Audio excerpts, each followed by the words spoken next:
텔레비전을 끄자 풀벌레 소리 어둠과 함께 방 안 가득 들어온다. 끄자 들어온다. 대립적인 상황이네. 이거는 사라지는 거고 이거는 나타나는 거잖아. 그러니까 대립적으로 이해를 해야 될 것 같아. 그런 의미에서 보면 이때 이 텔레비전과 풀벌레 소리는 역시 대립적인 걸로 봐야 될 것 같아. 텔레비전은 사라지는 거고 풀벌레 소리는 나타나는 거니까. 그리고 또 뭐뭐과 함께라 그랬단 말이야. 그런 의미에서 본다면 이 어둠은 텔레비전과 대립되고 풀벌레 소리와는 같은 이미지를 갖고 있는 걸로 이해를 해야 될 것 같아. 그러니까 이 텔레비전은 빛일 뿐만이잖아. 그런 의미에서 본다면 밝음과 어둠의 대립적 이미지인 거지. 그런데 이때 텔레비전은 인간이 만들어낸 인공 문명에 해당해. 그리고 이 풀벌레 소리와 어둠은 자연에 해당하는 거고. 그러니까 밝은 빛과 어둠의 대립, 그리고 풀벌레 소리와 텔레비전의 대립이니까 이때 이 텔레비전은 일종의 소음으로 이해를 해도 좋을 것 같아. 어둠 속에서 들으니 풀벌레 소리들 화나다. 벌레 소리들이 화나다고? 이거는 청각적으로 인식되는 거지만 화나다라고 하는 것은 시각적으로 인식되는 건데, 그렇다면 청각적인 것을 시각적인 것으로 바꿔놓은 일종의 공감각적 표현이라고 볼 수가 있겠네. 그러니까 여기서 말하는 화나다라고 하는 말은 벌레 소리가 뚜렷하게 들린다, 뭐 이런 뜻으로 이해를 해야 될 것 같아요. 특히 이 어둠과 이 벌레 소리가 서로 잘 어울리고 있구나라고 하는 것을 느낄 수 있는 구절이네. 별빛이 묻어 더 낭랑하다. 별빛이 묻어가지고 낭랑하다? 낭랑하다라고 하는 것도 역시 마찬가지로 소리로 느낄 수 있는 것이고, 별빛이 묻었다라고 하면 눈에 보이는 거 아니야. 시각적인 건데 역시 마찬가지로 청각적인 것을 시각적인 것으로 바꿔서 표현한 공감각적 표현이라고 할 수 있겠네. 이때 이 별빛이라고 하면 보통 이제 순수하고 맑고 깨끗하고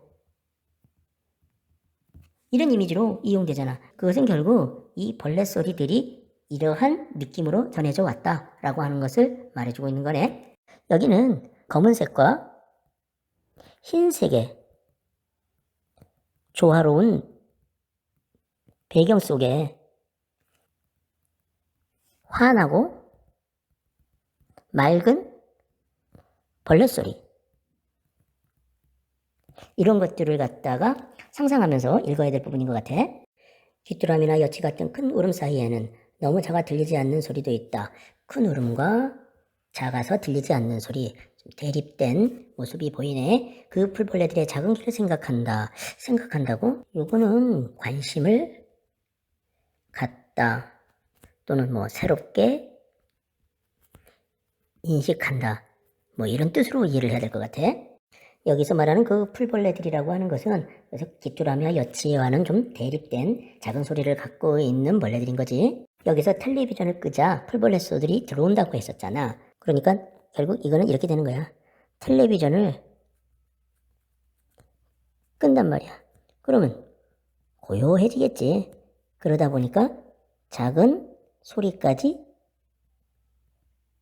들린 것을 말하는 거지. 그렇다면 이 사람은 지금까지 관심이나 인식하지 못했던 걸 갖다가 새롭게 관심을 갖고 인식한 거니까 결국 인식의 확장을 보여주고 있네. 내 귀에는 들리지 않는 소리들이 드나드는 내 귀에는 들리지 않는 소리들이라. 여기서 말하는 이 너무 작아 들리지 않는 소리를 말하는 걸 거야. 까맣고 좁은 통로들을 생각한다. 까맣고 좁다라고? 이거는 어둠을 말하는 거고, 이거는 좁으니까 그만큼 소통할 수가 없겠지. 그렇다면 여기서 이 까맣고 좁은 통로라고 하는 것은 결국 여기서 말하는 뇌기라고 볼 수가 있겠네. 그 통로의 끝에 두근거리며 매달린 여린 마음들을 생각한다. 여린이라고 하는 것은 연약한 걸 말하는 거지. 그렇다면 여기서 말하는 여린 마음들이라고 하는 것은 너무 작아 들리지 않는 소리를 갖고 있는 풀벌레들의 마음이라고 이해를 해야 될 것 같아. 그런데 그 통로의 끝에 매달렸다고? 왜 매달렸을까? 이건 이렇게 이해를 해야 될 것 같아. 들리기를 애타게 바라는 그러한 마음을 갖다가 이야기를 하는 거라고 보여야 될 것 같아. 그렇다면 이때 이 작은 풀벌레들의 여린 마음 그랬으니까 이거는 마치 사람인 것처럼 표현한 거라고 봐야 되겠네. 발뒤꿈치처럼 두꺼운 내기에 부딪혔다가 되돌아간 소리들을 생각한다. 부딪혔다가 되돌아갔다로? 이거는 결국 들리지 않았다라는 거잖아. 그렇다면 여기서 말하는 이 발뒤꿈처럼 두꺼운 내기라고 하는 것은 결국 뭐냐면 까맣고 좁은 통로를 갖고 있는 내기랑 같은 말이라고 봐야 되겠네. 그것은 아무래도 이 풀벌레들의 작은 귀와는 대립된 거라고 봐야 되고, 그런데 이 사람은 뭐뭐를 생각한다, 뭐뭐를 생각한다, 뭐뭐들을 생각한다, 뭐뭐들을 생각한다 라고 하면서 같은 통사구조를 반복하고 있잖아. 그렇다면 이건 뭔가를 갖다가 강조하기 위한 거고, 운율감을 갖다가 형성하기 위한 것일 텐데, 그럼 대체 무엇을 갖다가 강조하려고 하는 것일까? 이 사람은 자기 귀를 갖다가 까맣고 좁은 통로들을 갖고 있는 거라고 생각을 했고, 발뒤꿈치처럼 두꺼운 거라고 생각을 했어. 이 얘기는 결국 무슨 얘기냐 하면, 작은 소리를 듣지 못한 자신을 갖다가 좀 탓하고 있는 것 같아. 그러면서 작은 소리들의 존재를 인식하지 못했던 것에 대해서 안타까움을 갖다가 느끼고 있다라고 이해를 해야 될 것 같아. 그렇다면 여기에서 이 생각한다라고 하는 말은 인식한다, 성찰한다, 반성한다, 안타까움을 느낀다, 이런 뜻으로 이해를 하면 좋을 것 같네. 브라운관이 뿜어낸 현란한 빛이 브라운관이라. 요즘은 액정 텔레비전이라고 하지만 옛날에는 브라운관이라고 하는 걸로 텔레비전을 만들었어. 내 눈과 귀를 두껍게 채우는 동안 그 울음소리들은 수없이 나에게 왔다가 너무 단단한 벽이 불러 되돌아갔을 것이다. 여기서 말하는 그라고 하는 것은 바로 풀벌레 소리겠지. 그런데 여기서 채우는 동안 되돌아갔다고 좀 반대되는 상황이니까 이때 이 브라운관이 뿜어낸 현란한 빛과 그 울음소리들은 바로 대립적 이미지로 이해를 해야 될 것 같아. 그러니까 요거는 인공 문명에 의한 빛이라고 한다면 요거는 자연의 소리잖아. 그런 의미에서 대립적으로 이해를 해야 될 것 같아. 그런데 그 울음소리들이 나에게 왔다가 놀랐다라고 얘기했단 말이야. 마치 살아있는 생명인 것처럼 표현했네. 그 소리들이 내 눈과 귀를 두껍게 됐다는, 눈과 귀가 두껍게 되고 그리고 또 단단한 벽에 부딪혔단 말이야. 그러니까 여기서 두껍게 된 눈과 귀와 단단한 벽은 같은 의미로 이해를 해야 될 것 같아. 하루살이들처럼 전등에 부딪혔다가, 여기서 하루살이라고 하는 것은 바로 그 울음소리를 말하는 걸 거야. 근데 이 하루살이라고 하는 것은 순간적인 삶을 살아가는 그러한 생물이잖아. 따라서 여기서 말하는 하루살이라고 하는 것은 순간적인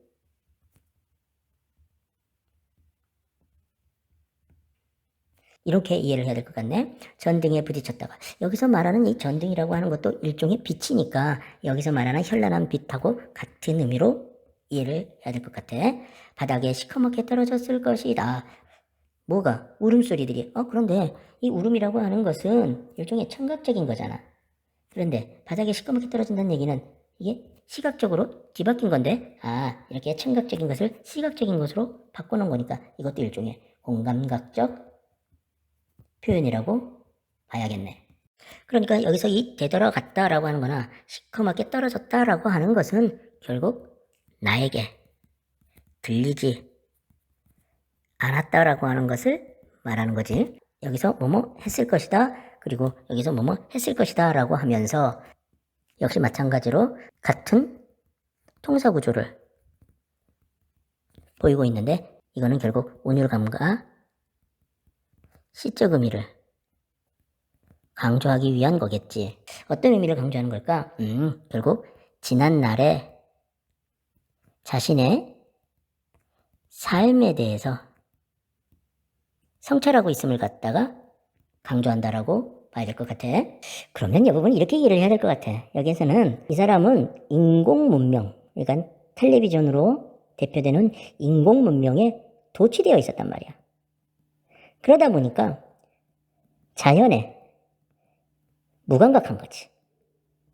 그러다 보니까 자연을 갖다가 인식하지 못한 생활을 해온 거야. 그것에 대해서 이 사람은 지금 반성하고 있네. 이렇게 이해를 해야 되겠네. 그게 밤공기 들이쉬니 허파 속으로 그 소리들이 들어온다. 소리들이 허파 속으로 들어온다고? 이거는 청각적인 거잖아. 그런데 허파 속으로 들어온다면 이거는 촉각적으로 느껴지는 거잖아. 아, 청각적인 것을 갖다가 촉각적인 것으로 바꿔서 표현한 일종의 공감각적 표현에 해당하겠네. 허파도 별빛이 묻어 조금은 환해진다. 여기에서 벌레 소리들이 별빛이 묻어 낭낭하다라 그랬잖아. 그러니까 여기서 별빛이 묻었다라고 하는 것은 결국 풀벌레 소리들 때문에 허파가 환해진 거다. 이렇게 봐야 되겠네. 그렇다면 이거는 결국 풀벌레 소리에 동화된 거네. 그러니까 이 사람은 자연에 대해 인식을 하고 그에 따라서 자연에 동화되었음을 갖다가 그 소리들에 의해서 허파가 환해진 거다라는 식으로 표현한 거네. 그렇게 이해를 해야 되겠네.